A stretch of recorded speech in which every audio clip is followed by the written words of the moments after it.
이날 새벽 다 함께 기도하시면서 하나님께 예배하겠습니다. 이 시간 다 같이 함께 기도하심으로 이 새벽 하나님께 예배드리겠습니다. 다 같이 함께 기도합니다. 창조의 주님, 저희를 여기까지 인도하신 분이 주님이시요 저희의 지금 상황도 주님이 허락하신 줄 믿습니다. 저희의 서 있는 이곳에서 저희의 내면을 돌아보게 하여 주시고 주님의 섭리와 주님의 일하심을 경험하게 하여 주시옵소서. 저희 모두가 주님의 자녀됨을 믿사오니 주님께서 지켜주시고 보호하여 주시며 오늘도 주님의 은혜를 경험하는 날 되게 하여 주시기를 기도드립니다. 전능하신 주님, 우리의 앞을 가로막고 있는 담으로 인해서 어려움을 겪고 있는 분들이 있습니다. 우리 삶에 막힌 담을 허락하시는 주님의 뜻을 알게 하여 주시고 무엇보다 막힌 담을 허물어 주시는 주님의 능력을 경험하게 하여 주시옵소서. 이 시간 간절히 기도드리오니 가로막힌 담 앞에서 절망하지 않게 하여 주시옵소서. 저희는 연약합니다. 부족합니다. 지혜가 없습니다. 저희를 도와주시옵소서. 골리앗 앞에서도 당당하게 주님의 이름을 외치며 싸웠던 다윗의 믿음을 저희에게도 허락하여 주시기를 기도드립니다. 기적을 행하시는 주님, 저희들 가정에 기적을 허락하여 주시옵소서. 교회 공동체에 주님의 기적이 일어나게 하여 주시옵소서. 우리의 자녀들 삶 가운데 주님께서 허락하신 기업들 가운데 주님의 기적이 일어나게 하여 주시옵소서. 무엇보다 마른 막대기와 같은 저희들 인생에 주님의 함께 하심으로 기적이 일어나게 하여 주시기를 기도드립니다. 오늘도 주님의 함께 하심으로 은혜의 날 되게 하여 주시고 성령의 도우심으로 주님의 뜻대로 사는 날이 되게 하여 주시옵소서. 오늘 하루도 사랑하는 자녀들 함께하여 주시며 군에 가 있는 청년들 지켜주시고 결혼 준비 중인 청년 가운데 은혜를 더하여 주시옵소서. 입시 준비 중인 자녀 가운데 주님의 보호하심이 넘쳐나게 하여 주시고 연로하신 부모님들 건강 지켜주시되 요양원에 계시는 부모님들 함께하여 주시며 생명의 날 더하여 주시옵소서. 오늘도 노동의 기쁨과 노동을 통한 예배를 경험하는 날 되게 하여 주시고 운전하시는 모든 분들 그 손길을 보호하여 주시옵소서. 오늘도 말씀을 통해 우리에게 새 힘 주실 줄 믿습니다. 예수님의 이름으로 기도드립니다. 아멘. 오늘 말씀은 요한계시록 7장 4절에서 8절까지의 말씀입니다. 왜 14만 4천 명인가? 라는 말씀 제목 가지고 함께 말씀 살펴보겠습니다. 먼저 요한계시록 7장 4절 말씀을 세 번역으로 읽겠습니다. 내가 들은 바로는 도장이 찍힌 사람의 수가 14만 4천 명이었습니다. 이와 같이 이마에 도장을 받은 사람들은 이스라엘 자손의 각 지파에서 나온 사람들이었습니다. 요한계시록은 이마에 하나님의 도장을 받은 사람들의 숫자가 14만 4천 명이다 라고 기록하고 있습니다. 14만 4천 명이라는 숫자는 이스라엘의 12지파에서 나온 사람들입니다. 이어지는 말씀에 보면 이스라엘 12지파에서 각각 1만 2천 명씩 구원받아서 모두 14만 4천 명이 된 것이다 라고 설명하고 있습니다. 이어지는 요한계시록 7장 5절에서 8절 말씀 세 번역으로 읽습니다. 도장이 찍힌 사람은 유다 지파에서 1만 2천 명이요 르우벤 지파에서 1만 2천 명이요 갓 지파에서 1만 2천 명이요 아셀 지파에서 1만 2천 명이요 납달리 지파에서 1만 2천 명이요 므낫세 지파에서 1만 2천 명이요 시므온 지파에서 1만 2천 명이요 레위 지파에서 1만 2천 명이요 이사갈 지파에서 1만 2천 명이요 스불론 지파에서 1만 2천 명이요 요셉 지파에서 1만 2천 명이요 베냐민 지파에서 1만 2천 명이었습니다. 이스라엘 12지파에서 모두 14만 4천 명이 이마에 하나님의 도장을 받았다라는 말씀은 상징적인 의미입니다. 14만 4천 명만 선택받아 구원받는다라는 뜻이 아닙니다. 어찌 예수님께서 십자가에서 14만 4천 명만 위해서 죽임을 당하실 수 있겠습니까? 14만 4천 명만 구원받는다라는 뜻도 아니고 이스라엘 12지파에서만 구원을 받는다라는 뜻도 아닙니다. 신학자들은 14만 4천 명이 가장 완전하고 충만한 숫자의 의미를 가지고 있다, 상징하고 있다라고 말하고 있습니다. 상징적인 숫자, 그리고 완전한 의미, 충만한 의미를 가진 숫자로 우리가 이해할 수 있습니다. 이들 숫자가 가진 정확한 의미와 뜻은 이렇다 저렇다 말할 수는 없습니다. 어떤 사이비 집단, 이단 집단에서 말하는 것처럼 14만 4천 명만 구원받는 것이 아니라 구원받는 사람들의 완전하고 충만한 숫자를 말하기 위해서 14만 4천 명을 말하고 있다는 것입니다.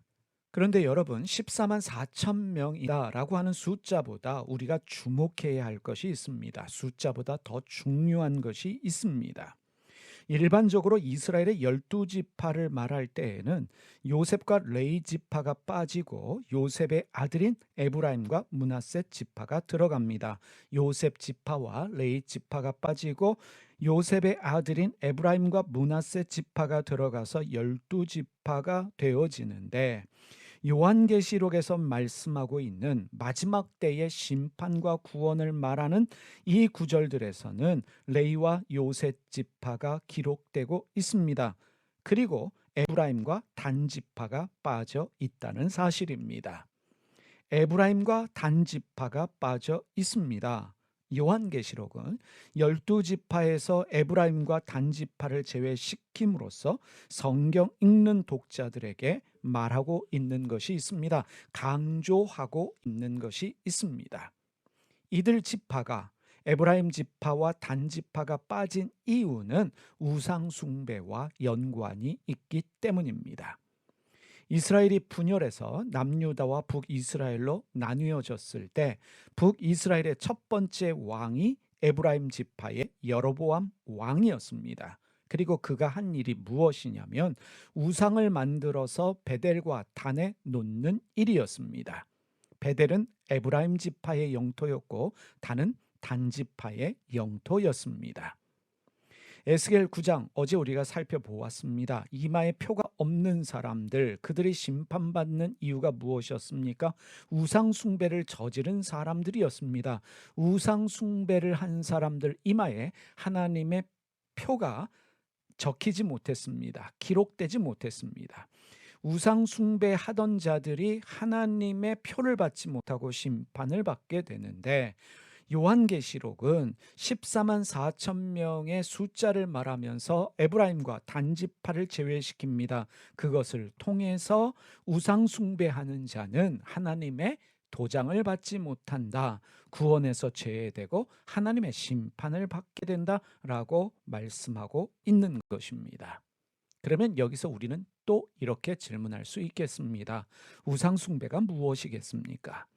우리는 일반적으로 우상 숭배에 대하여 이렇게 이해합니다. 다른 종교를 가지고 돌이나 나무로 만든 신의 형상에 절을 하는 것, 숭배하는 것을 우상 숭배로 이해하고 있습니다. 그러나 성경은 전혀 다른 차원에서 말씀하고 있습니다.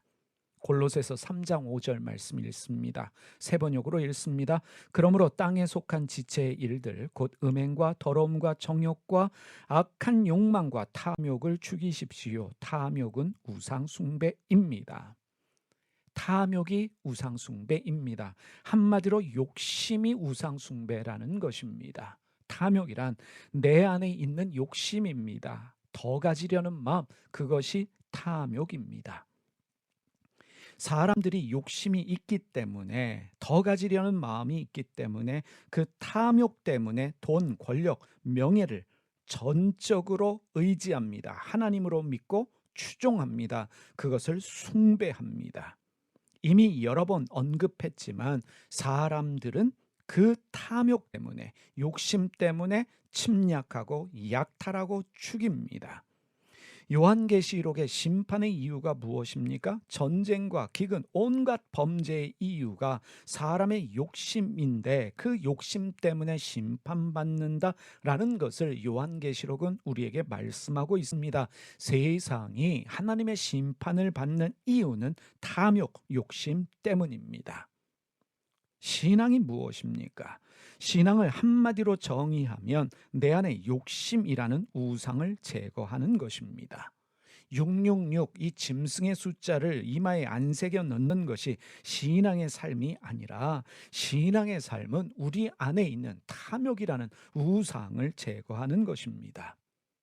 세례 요한이 세례를 줄 때 사람들이 어떻게 하면 될까라고 물었습니다. 회개하라라고 외치는 요한에게 어떻게 하는 것이 새로운 삶, 회개한 삶인지를 물었습니다. 요한이 이렇게 말했습니다. 누가복음 3장 11절에서 14절 말씀입니다. 세 번역으로 읽습니다. 요한이 그들에게 대답하였다. 속옷을 2벌 가진 사람은 없는 사람에게 나누어 주고 먹을 것을 가진 사람도 그렇게 하여라. 세리들도 세례를 받으러 와서 그에게 물었다. 선생님, 우리는 무엇을 해야 하겠습니까? 요한은 그들에게 대답하였다. 너희에게 정해준 것보다 더 받지 말아라. 또 군인들도 그에게 물었다. 그러면 우리들은 무엇을 해야 합니까? 요한이 그들에게 대답하였다. 아무에게도 협박하여 억지로 빼앗거나 거짓 고서를 하여 빼앗거나 속여서 빼앗지 말고 너희의 봉급으로 만족하게 여겨라.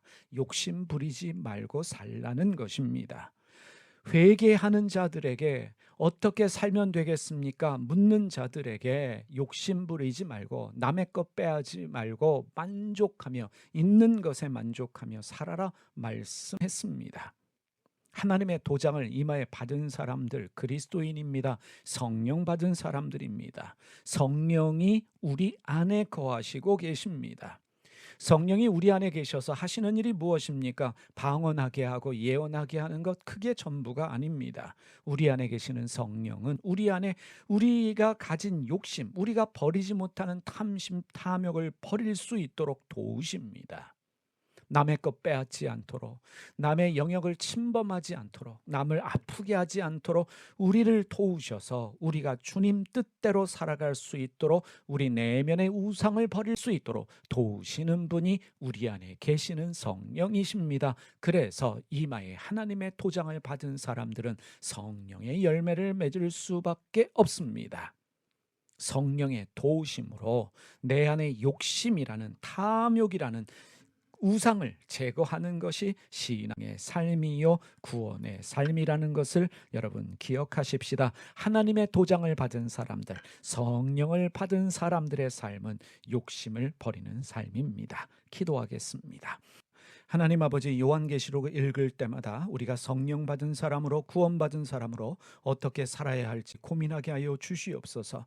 우리 자신을 성찰하며 주님 뜻대로 살아가게 하여 주시기를 기도드립니다. 성령께서 우리를 도우셔서 우리 내면에 있는 탐욕이라는 우상을 제거할 수 있도록 도와주시며 남의 것 빼앗지 않게 하시고 남에게 나누고 베푸는 삶 살게 하여 주시며 하나님 뜻대로 살아가는 삶 되게 하여 주시옵소서. 오늘도 성령께서 저희를 도와주실 줄 믿습니다. 우리 주님 예수님의 이름으로 기도드립니다. 아멘. 하늘에 계신 우리 아버지, 아버지의 이름을 거룩하게 하시며 아버지의 나라가 오게 하시며 아버지의 뜻이 하늘에서와 같이 땅에서도 이루어지게 하소서. 오늘 우리에게 일용할 양식을 주시고 우리가 우리에게 잘못한 사람을 용서하여 준 것 같이 우리 죄를 용서하여 주시고 우리를 시험에 빠지지 않게 하시고 악에서 구하소서. 나라와 권능과 영광이 영원히 아버지의 것입니다. 아멘.